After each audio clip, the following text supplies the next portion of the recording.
mas pinag-uusapan pa ang It's a Look-alike segment sa It's Showtime. Kasi nga po, talaga nga naman, ang mga hirit at ang pangungulit at ang mga walang kapararakang pinagkakasabi pero kwela pa rin ni Rufo May Quinto ay bentang-benta na nasabing segment.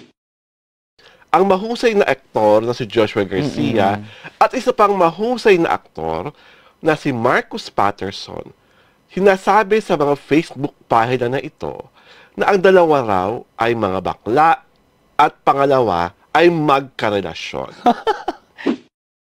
Of course, pag si Lea Salonga ang nagsalita at nagbunghalit ng kanyang opinion, everybody listens. Na dapat, before anybody else, dapat ang comedy king, si Dolphy, muna ang tanghaling pambansang alagad ng sining para sa pelikula at broadcast arts.